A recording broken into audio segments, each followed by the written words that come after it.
Good morning everybody. I apologize for not being able to be with you during this lecture. However, I'm leaving you in the very capable hands of Jürgen, who is going to explain to you exactly what is required in terms of the video assessment part of this project that you're going to be doing, working with athletes with disabilities. Now, before we go any further, let me just give you the due dates. The due date for the final upload of any of your videos is going to be at midnight on Monday the 26th of May. You will also be doing a 10-minute presentation to all the staff in the department, and that will happen on the 28th of May. The venue and the time will be given to you at a later stage. Right? All of that, the 26th and the 28th of May, are during that first week of the study break. Alright. You've given me your groups, so you're going to be working in your groups. You're going to be working with athletes either from swimming, from Paralympic swimming, from wheelchair tennis, or from para rowing. And the choice of athletes and the coaches that you want to be working with will be yours. You will get to meet the coaches on the 4th of March, and you can then make your choices during that lecture time. What you're then going to do is you'll introduce yourself to the coach. You'll find out what their needs are in terms of their athletes and the testings and the testing protocols and any perhaps injuries that they want you to have a look at. So in discussion with the coach, you will then be able to have a better idea in terms of what it is that they want for their athletes to get out of this testing protocols and whatever else they need, that you'll be working with them. You also then need to find out about the competition dates, okay, the days that they train, the times that they train, and then make an appointment to meet the athletes. So you'll meet the coaches on the 4th of March, but then you need to make an appointment to meet the athletes during some training session. You're then going to develop the testing protocols, alright, which will be specific for the sports code and probably for that particular athlete. You'll then arrange a date and a venue for the testing to take place. Please remember that before any testing takes place, you need to have the indemnity forms drawn up.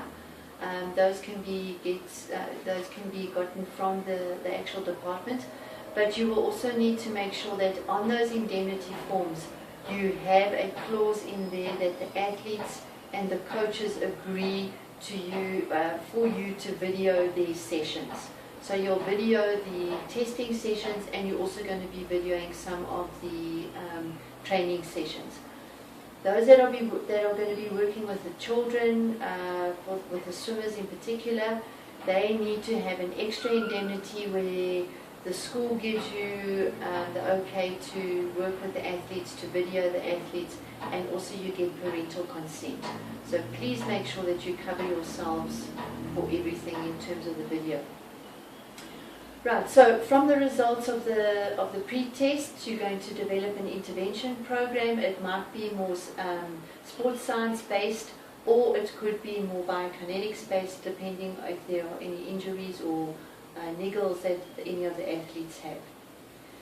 And you will then work with the athletes and the coach in terms of implementing the intervention program. You will then do a post-test, all right? Ideally, you want to have between 6 and 8 weeks for the intervention program. So between pre and post-test, you want to have that amount of time, and you're then going to do a comparison between the pre and post. Have a look at were there any improvements, if there were, in which areas were they, if there weren't any improvements, why not, etc., etc. You'll then write up a final report which will be handed in for submission. Those guidelines will be given to you, and as long as you adhere to them, it's very simple and easy for you to follow. You will also write up a report for each athlete, for the coach, so that they have a good understanding in terms of what it was that where the athlete performed well, where there may be certain areas that still need some kind of intervention, etc., etc.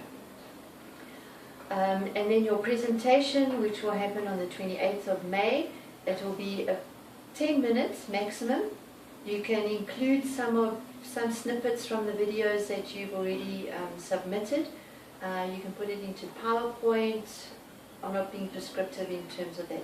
The only thing that I want you to adhere to is the amount of time for each presentation. Okay. If we have a look at the videos now. The first video that you will be submitting will be on the 31st of March. And that is going to be in lieu of the written test. Okay, the disability component of the written test that you will write on the 31st of March. It is in your study guide. Now Jürgen is going to explain to you during this lecture time exactly how you are going to upload the videos and how you will then be able to access the videos on the YouTube channel that he has created for us. So that first upload is going to be on the 31st of March. It is a maximum of 6 minutes. Okay? And we'll show your pre-testing, the pre-testing protocols. You'll introduce the athletes or athletes that you're going to be working with. You'll show how they or what the protocols are going to be, how they did each test, how you introduced the athlete to the test, what you did, etc., etc. So all the soft skills of the interaction of the athletes with you and how you explain the tests and the protocols and all of that kind of stuff, that is what I want to see in this first video. The second two uploads, okay, or the next two uploads I should say, are going to be a maximum of 4 minutes, and there I want to see how those athletes are coping in a training situation. So you're going to go out to their training sessions and video just 4 minutes of them doing whatever it is they are doing in training. It could be in a gym, or it could be actually them doing a wheelchair tennis session or a swimming session, or whatever the case is. And those uploads can take place anytime between March and the 19th of May. Your last upload will be the 26th of May, and that is going to show the post-testing, so snippets of post-testing. I also want you to interview your athletes about this process that they've gone through with you. So how did they feel that it was beneficial, etc., etc. So you're in charge of that interview process. You're also going to interview the coach. What did the coach get out of it? Did they think it was beneficial for their athletes? How was the interaction between you and the coach, etc., etc. And then each member in your group needs to give a brief reflection on how you saw or how you were involved in this whole process. Was it beneficial for you? Did you enjoy it? So give me a little bit of a reflection, a reflective practice of your process of working with the coach or working with the athletes. And this video is a maximum of 10 minutes. Okay. So in total, you're going to have 4 uploaded video clips using the guidelines that I'm going to be giving to you. And each video will be assessed according to the criteria, the written criteria which you will be given. Okay? And it is going to count for 50% of the total assessment mark for this module. So 50% will be for the video and 50% will be for the written submission. Okay?